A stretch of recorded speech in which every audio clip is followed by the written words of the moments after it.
आप देख रहे हैं हॉरर आई। दोस्तों, आज की जो ये कहानी है ये मुझे नागेश ने लिख के भेजी है। तो चलिए इस कहानी को नागेश की ज़ुबानी सुनते हैं। रात के 11 बज चुके थे। अब तो कोई बस मिलना मुश्किल है। अगर आखिरी बस जरा लेट छूटी होगी तो शायद मिल जाएगी, वरना आज की रात मुझे यहीं बस स्टॉप पे ही बितानी पड़ेगी। ऐसे अपने मन में ही सोचकर नागेश ने अपना बैग ठीक किया और सामने के बेंच पर जाकर बैठ गया। लेकिन नागेश को कहाँ पता था कि आज का जो उसका सफ़र है वो बहुत ही खतरनाक होने वाला है। नागेश एक बड़ा ही होनहार लड़का है। उसने अपने जॉब के बल पर गांव में ज़मीन लिया और उस पर घर बनवाया है। घर वाले हमेशा उसके पीछे पड़े रहते थे कि शादी कर लो, लेकिन वो कहता है कि जब तक मेरी पसंद की लड़की नहीं मिलेगी तब तक मैं शादी नहीं करूँगा। उसका कहना भी सही था। उसके दोस्तों की शादियाँ टूट चुकी थी या फिर उनसे झगड़े चल रहे थे, इसलिए वो चाहता था कि कोई ऐसी मिले जो उसको समझे।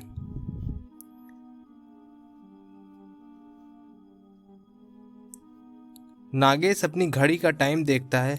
रात के 11:30 बज चुके थे। अब उसने बस की आने की आस खो दी थी, लेकिन तभी सामने से हॉर्न मारते हुए एक बस आई। शुक्र है बस आई तो, नागेश ने अपने आप से कहा। कंडक्टर ने दरवाज़ा खोला और नागेश बस के पीछे के दरवाजे से अंदर गया। टिकट लिया और वो आराम से बैठ गया। लेकिन कंडक्टर ने कहा कि ये बस आज रास्ते में ही रुकेगी, आखिरी स्टॉप पे नहीं जाएगी। आपको बीच से ही कुछ इंतज़ाम करना होगा। इसके इंजन में कुछ खराबी है, बहुत गर्म हो चुका है। इस बात को सुनकर नागेश परेशान हो गया कि अब मैं रात में कैसे जाऊंगा। रात बढ़ रही थी लेकिन परेशानी ख़त्म होने का नाम नहीं ले रही थी। नागेश ने सोचा अब जो होगा देखा जाएगा। ये सोच के नागेश खिड़की से बाहर देखने लगा। ठंडी हवा अंदर आ रही थी। काफ़ी अच्छा मौसम लग रहा था। उसके सामने बस में देखा तो ड्राइवर के पीछे कोई बैठा था। उसने खड़े होकर देखा तो वो एक औरत थी। बस में मुश्किल से 2-4 लोग ही बैठे थे, जो कि धीरे धीरे उतरते जा रहे थे। अब बस पे ड्राइवर, कंडक्टर, नागेश और वो औरत ही थी। इतनी रात को इस रास्ते पे कोई औरत नागेश ने पहले कभी नहीं देखा था। उसने सोचा कि हो सकता है ये ड्राइवर या कंडक्टर का कोई रिश्तेदार हो। अब नागेश को खुद भी नहीं पता था कि बस आगे जाकर कहाँ छोड़ने वाली थी। टाइम 12 बजे का हो गया था। बस एक जगह खराबी हुई, उसकी गाड़ी में कुछ और आवाज़ करके रुक गई। ड्राइवर बोला अब यहाँ से बस आगे नहीं जाएगी, तुम उतर कर अपना जाने का जुगाड़ देख लो। नागेश का घर आने को अभी कम से कम 25 किलोमीटर थे और रास्ते से घना जंगल। पैदल जाना खतरे से खाली नहीं था। नागेश नीचे उतरा और रास्ते पर एक जगह जाके रुक गया। उसके पीछे वो औरत भी उतरी। नागेश ने उसको जैसे ही देखा वो तो बस उसको देखता ही रह गया। वो बेहद खूबसूरत थी और वो एक लड़की थी। उसको देखकर नागेश अपने घर जाने की परेशानी को भूल गया और उसको देखता ही रह गया। उसको भी कुछ ऐसी ही खूबसूरत लड़की की तलाश थी। सामने जाकर नागेश ने उससे बात करना चालू किया। आप इतनी रात को कहाँ जा रही हैं? ये बस वाले भी ना ऐसे बीच रास्ते में ही उतार देते हैं। उस लड़की ने एक बार नागेश को देखा। उसकी आंखें बहुत खूबसूरत थी। नागेश उसकी आंखों में खो गया। वो कुछ बोल पाता तभी उस लड़की ने कहा, मेरा घर यहाँ से पास में है, पैदल जा सकते हैं। अगर आप चाहो तो मेरे घर चल सकते हो। नागेश ने सोचा एकदम से कोई उसको घर चलने के लिए कह रहा है। वो ज़रा संभल गया। उसने कहा, नहीं, मैं यहीं रुकता हूँ, कोई ना कोई मिल जाएगा तो मैं अपने घर तक चला जाऊँगा। बेवजह आपको तकलीफ़ होगी। वो लड़की बोली, अरे घबराओ मत, मैं और मेरी माँ ही रहती हैं घर में, अगर चलना हो तो चल सकते हो आप। इतना विश्वास नागेश के लिए काफ़ी था। वो उसके पीछे चल पड़ा। घना जंगल और कच्चा रास्ता। नागेश ने चप्पल पहनी थी। उसको जल्दी चलना मुश्किल हो रहा था। काफ़ी दूर जाने के बाद अब नागेश के पैर में गीली मिट्टी लगने लगी थी। रास्ते में दोनों ने बिल्कुल भी बात नहीं की। अचानक नागेश की चप्पल में बालू, कीचड़ और मिट्टी लग रही थी। वो निकालने के लिए अपने मोबाइल का टॉर्च चालू करके नीचे देखा तो वो क्या पाता है कि वो एक नदी में खड़ा हुआ है जिसमें पानी बहुत कम है और नदी सूखी हुई है। सामने भयंकर अंधेरा था, कुछ भी नहीं दिख रहा था। पीछे से वो रास्ता जहाँ वो बस छोड़कर आया था और ना ही वो लड़की जिसके पीछे वो यहाँ तक आया था काफ़ी आगे तक आ चुका था। उसने लड़की को आवाज़ लगाई, क्योंकि वो उसका नाम तो जानता नहीं था, तो उसने अरे सुनिए, कहाँ गई आप, ऐसे करके आवाज़ लगाई। लेकिन वो लड़की, उसका कहीं नामो निशान ही नहीं दिख रहा था। नागेश आगे बढ़ता चला गया। नदी में अब पानी आने लगा था, काला काला पानी, और पानी की ऐसी आवाज़ आ रही थी कि नागेश को अब डर लग रहा था। पानी नदी के घुटने, नागेश के घुटने तक आ गया था। नागेश जो था वो पानी में बढ़ता जा रहा था और देखा कि कुछ दूर पर ही नदी ख़त्म हो चुकी है। नागेश नदी पार करके आगे गया और उसे समझ में नहीं आ रहा था, आगे भी पूरा जंगल ही जंगल था। नागेश बोलता है, हे भगवान, अब मैं क्या करूं, कहाँ जाऊं? नागेश खुद को ये कह रहा था। नागेश ने अपने मोबाइल में देखा तो फ़ोन में बैटरी भी ज़्यादा नहीं थी और नेटवर्क भी नहीं था, क्योंकि वो इलाका जंगल का था। लाइट लगाने के लिए उसने सोचा कि फ़ोन को मैं स्विच ऑफ कर देता हूँ और बाद में हो सकता है कुछ काम आए। आजू बाजू देखकर पता चल रहा था कि जंगली जानवर आसपास ही हैं। उसने चढ़ने लायक एक पेड़ देखा और उस पर चढ़ गया। वहाँ उसको कोई खतरा नहीं लग रहा था। वो अपना बैग लेकर एक टहनी पर बैठा था और उसको नींद आने लगी थी, लेकिन उस लड़की का चेहरा उसके सामने आ रहा था और डर था कि अगर वो सो गया और नीचे गिर गया तो लेने के देने पड़ जाएंगे। आंखें फाड़ उल्लू की तरह नागेश जाग रहा था। नीचे खूंखार जंगली जानवर घूम रहे थे। अच्छा हुआ वो ऊपर था, वरना पता नहीं क्या होता। थोड़ी देर बाद चिड़ियों की आवाज़ से समझ गया कि अब सुबह होने वाली है। उसका डर अब थोड़ा ख़त्म हुआ। थोड़ा उजाला आते ही उसने वो लड़की का घर तलाश करने के लिए निकल गया।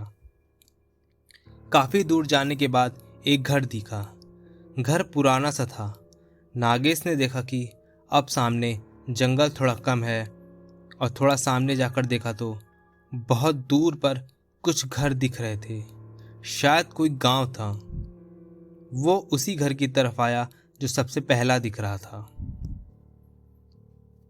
नागेश ने बाहर से आवाज़ लगाई, अरे सुनिए, कोई अंदर है, कोई है, कोई है?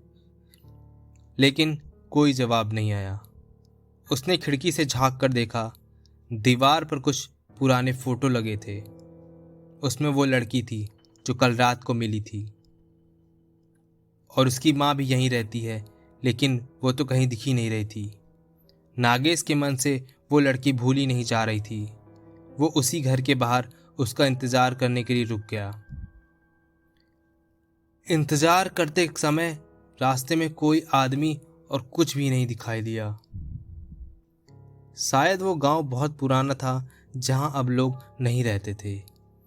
इंतज़ार करते करते उसको शाम के 3-4 बज चुके थे। तभी कुछ भेड़ बकरी वाला एक आदमी वहां पर आया। नागेश ने उसको देख के उसको पास आते ही सवाल किया, अरे भाई साहब, आप वो सामने वाले गांव से हो क्या? जंगल में सुनसान जगह पर एक आदमी को देखकर वो बकरी वाला चौंक गया। उसने कहा, साहब आप कौन हो और यहाँ कैसे? रास्ता भूल गए क्या? नागेश ने कहा, हाँ भाई, कल रात को यहाँ आया गया हूँ मैं, और मैं हाईवे से यहाँ आ रहा हूँ। यहाँ एक लड़की रहती है, मुझे उसके बारे में जानना है, क्या तुम जानते हो? खेत वाला पूछता है, कहाँ? यहाँ इस घर में? मैंने तो कभी नहीं देखा, मैं यहाँ आते रहता हूँ, बकरी वाला यही बोलता है। नागेश को लगा शायद ये जानता नहीं है, इसलिए ये ऐसे बोल रहा है। उसके जाने के बाद नागेश वहीं रुककर उस लड़की का इंतजार करना बेहतर समझा। उसको बहुत भूख लग रही थी, लेकिन उस लड़की के सामने उसको और कुछ सूझ नहीं रहा था। शाम होने को आई थी। वो बकरी वाला वापस जाते हुए नागेश से मिलने हुआ और पूछा, साहब कोई आया क्या? आप बेवजह यहाँ रुके हुए हो, यहाँ कोई नहीं रहता। आप यहाँ से चले जाइए, नहीं तो जंगली जानवर यहाँ बहुत आते रहते हैं।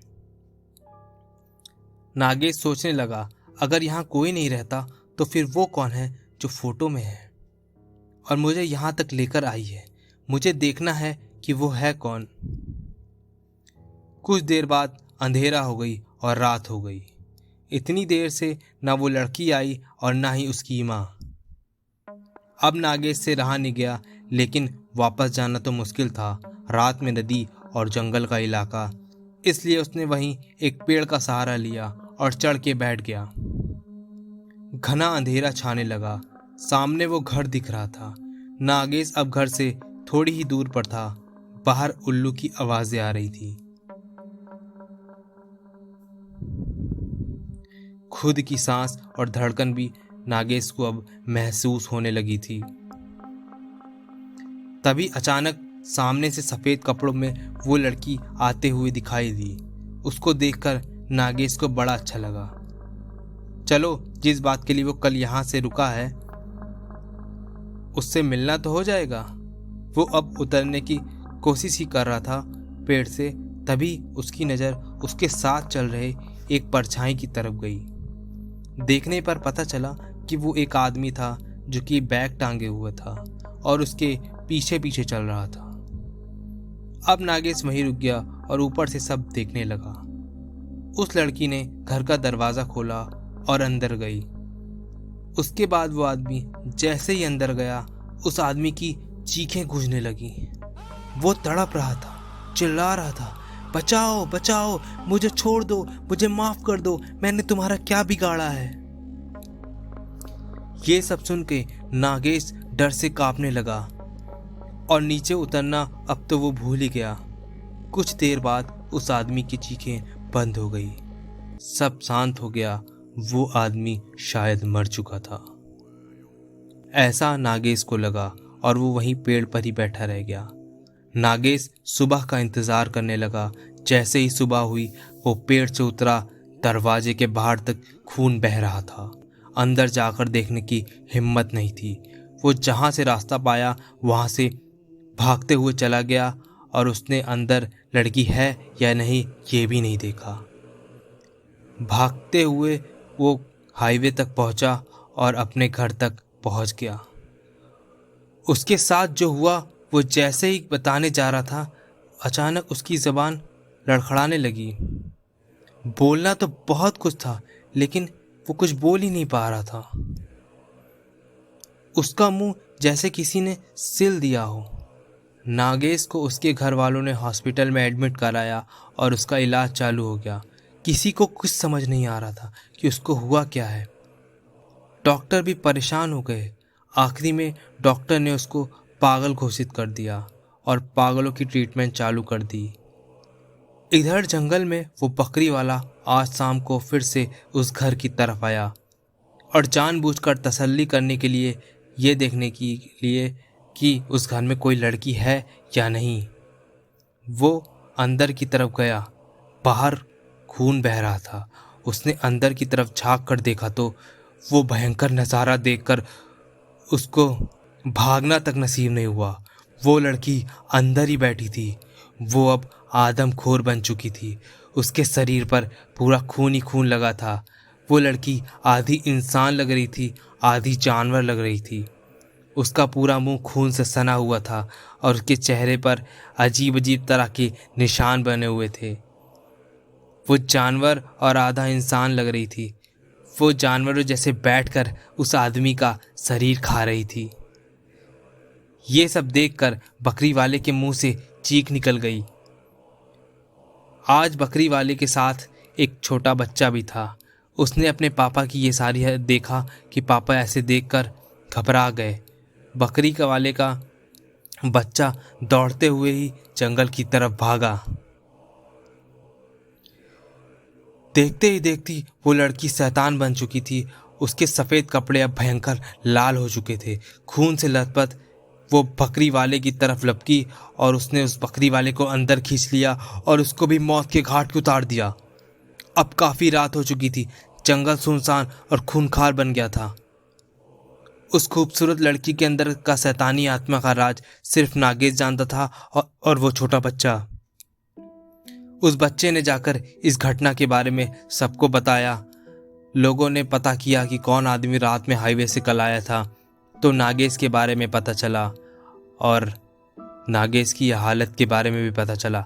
नागेश अब बिल्कुल भी कुछ बोल नहीं पाता। वो इस समय कोमा में जा चुका है। और वो लड़की कौन थी, आज तक ये बात किसी को नहीं पता चली और ये राज ही रह गया। वो लड़की सफ़ेद लिबास में हाईवे से लोगों को अपना शिकार बनाती है और अपने घर लेकर आकर उनको मौत के घाट उतार देती है। वो कोई एक बुरी आत्मा है जो कि लोगों को पकड़ पकड़ कर अपना शिकार बनाती है। आज की ये कहानी मुझे नागेश के भाई ने लिख के भेजी है। तो दोस्तों, आज की ये कहानी आप लोगों को कैसी लगी कमेंट करके बताइएगा।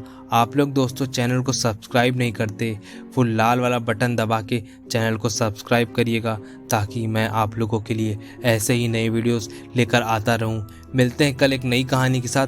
तब तक के लिए आप